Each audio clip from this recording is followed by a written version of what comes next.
বাড়ি এসে গেছি আমরা, আমাদের বাড়ি যাওয়ার দিন। হ্যালো এভরিওয়ান, কেমন আছেন আপনারা সবাই? আশা করি আপনারা সবাই ভালো আছেন এবং সুস্থ আছেন। আমার আরেকটি নতুন ব্লগে আপনাদের সবাইকে স্বাগত। আমি আবার চলে এলাম সেই ভাঙা গলা নিয়ে। আসলে এখনও সেরে উঠতে পারিনি। আজকের ব্লগটা শুরু করছি একটা সন্ধেবেলা থেকে। সারাদিনে সেরকমভাবে ভিডিও শ্যুট করা হয়নি, তাই সন্ধেবেলা থেকেই শুরু করছি। সন্ধেবেলাতে সবাই বেরিয়ে পড়েছিলাম মেলার উদ্দেশ্যে। আর এই দিনটিতে আমরা সবাই মিলে শাড়ি পরেছিলাম। আসলে এখানে সেরকমভাবে তো দুর্গাপুজো হয় না, তাই এই রাসের উৎসবটিকে এনারা এখানে দুর্গাপুজোর মতোই পালন করেন। তাই এক একদিন এক এক রকমের ড্রেস পরে যাওয়া, নানা রকম খাওয়া এই সব নিয়ে এই রাসের মেলা।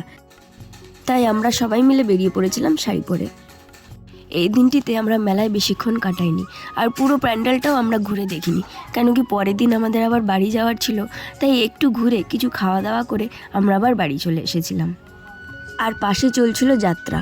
এখানে প্রায় 4-5 দিন ধরে অনেকগুলো যাত্রা হয়। আসলে যাত্রা কম্পিটিশন হয়, এক এক রকমের যাত্রা এক এক রকমের নামের হয়। বেশ ভালোও লাগে দেখতে। তবে আমার ঠাকুমা কিন্তু রোজ দেখতে গেছিলো যাত্রা। শেষের কিছু দিন যেতে পারেনি, ওনার শরীরটা খারাপ থাকায়। রোজ রাত্রি 9টার থেকে যাত্রা শুরু হতো আর 12টার মধ্যে শেষ করে দিতে হতো। এই 10 দিন ধরে যাত্রা, ফাংশন এইসব নিয়েই কেটেছে এই পুরো মেলাটা। আবার শেষের দিন তো খিচুড়ি খাওয়ানো হয়, কিন্তু আমরা ততদিন থাকতে পারবো না। আমাদের আবার বাড়ি ফিরে যেতে হবে, যে যার নিজেদের কাজে কর্মে ফিরে যেতে হবে। এই ভেবে মনটাও একটু খারাপ।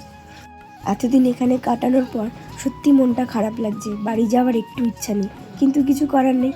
বাড়ি যেতে পারলেই তবেই তো আবার আসতে পারবো। এই যে ঢুকে গেছি আমরা মন্দিরের কাছে, একটু কিছুটা দেখে নেব, তারপরে আমরা কিছু খাওয়া দাওয়া করেই বাড়ি চলে যাব। আজ আর সেরকমভাবে মেলাতে আমরা ঘুরবো না। তাহলে আপনারা পুরো ভিডিওটা দেখতে থাকুন, আশা করছি আপনাদের ভালো লাগবে। আমার ভিডিওটা সত্যি যদি ভালো লেগে থাকে তাহলে অবশ্যই একটি সাবস্ক্রাইব করবেন আর লাইক, শেয়ার, কমেন্ট করবেন। আর আমাদের মেয়েদের শাড়ি পরে কেমন লাগছে অবশ্যই কমেন্ট করে জানাবেন।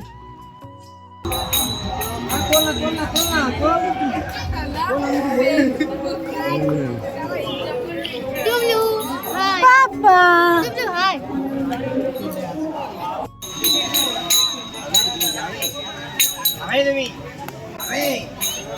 ভিডিও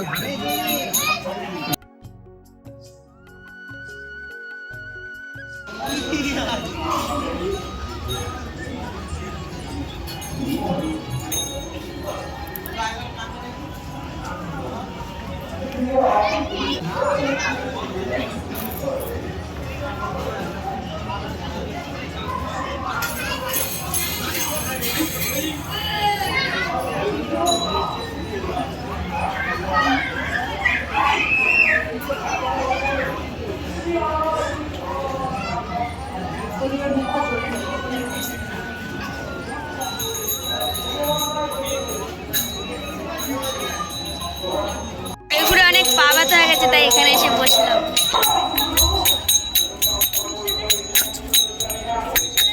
এখন বাজে সকাল 9টা, আর আজকে আমাদের বাড়ি যাওয়ার দিন। আমাদের গাড়ি এক্ষুনি চলে আসবে। আর এদিকে আমরা সব গুছিয়েও নিয়েছি। আজকে বাড়ি যেতে হবে, মন খারাপ, কিছু করার নেই, যেতে হবে। যেতে পারলেই আবার আসতে পারবো। তা একবার বাগানটা ঘুরে দেখে নিলাম সকালবেলা। কিছু জিনিস বাড়িতে নিয়ে যাব আমাদের গাছে, দেখছি কি কি নিয়ে যাওয়া যায়, সেটাই ভাবছি। বেশি কিছু নিয়ে যাওয়া যাবে না, অনেক অলরেডি আমরা যে ব্যাগগুলো এনেছি খুব ভারী, সেখানে আর সেরকম বেশি কিছু নিয়ে যাওয়া যাবে না। তা ওই টুকটাক যা হয়। ভালো লাগে গাছের জিনিস, নিজের বাড়ির গাছের জিনিস খেতে ভালো লাগে, তাই নিয়ে যাব অল্প কিছু। চলুন আস্তে আস্তে বাড়ির দিকে এগোই। আবার আপনাদের সাথে দেখা হবে আমাদের বাড়িতে। দুটো টোস্ট বিস্কিট আর চা। আজকে এখানে শেষ চা, আবার 1 বছর পরে আসবো চা খেতে। তারা খেয়ে আমরা বেরিয়ে পড়বো, আমাদের গাড়ি আসছে। কোথায় গাড়ি?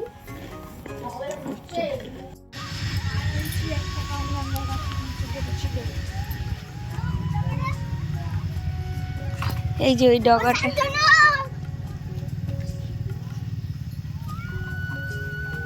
মাটি নিয়ে যাব একটু, তাই কাকিমা মাটিটা একটা ব্যাগের মধ্যে দিয়ে দিচ্ছে কিছুটা কচু শাক। এটা পদ্ম কচু।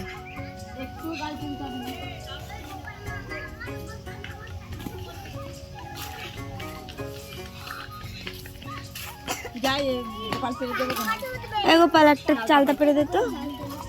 এই আকাশিটা বাঁধলে হতো, এটা মাথা নেই, ওইটা দিয়ে হবে না, নিচে থেকে পাড়া যেতে, এই লম্বাটা হলে মনে হয়। ও কি এটা কি গাছ গো? এই যে ছিল লাল লাল ফুল, কি বলে কেউ কেউ কেউ কেউ আচ্ছা।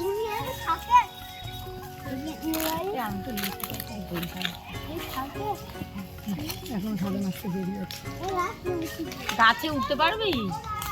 ওইটা একটু মাথাটায় আকাশি বাঁধলে মনে হয় পাড়া যেত।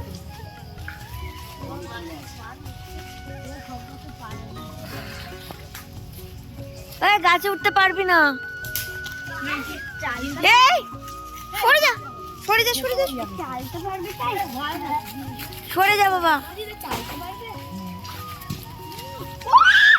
এর পেরে দিচ্ছে চালটা।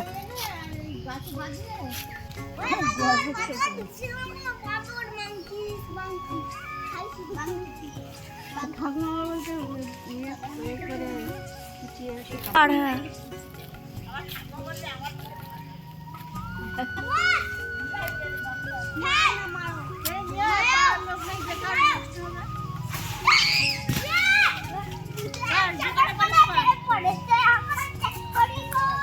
কি 4-5টা পারে ওরম করে চার আর দুটো পার। বাবা চালতা গাছ কি লম্বা। ও বাবা এখানে মশা ভর্তি। পাপা এখানে এসো না বাবা।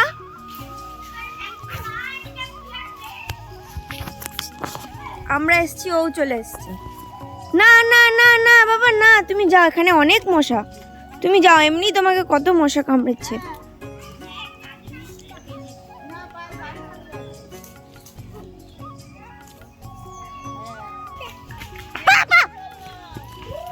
চলো চলো।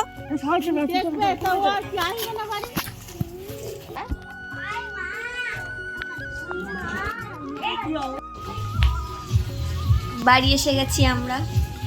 এবার ছেলেকে স্নান করিয়ে এই যে খাওয়াতে বসে পড়েছি। ছেলে এখন খাচ্ছে, আর ঘর পুরো অগোছালো হয়ে আছে, ঘরটাকে গোছাতে হবে। মানে পরিষ্কারই ছিল, কি কয়েকটা জিনিস নোংরা হয়ে আছে, সেগুলো মুছতে হবে।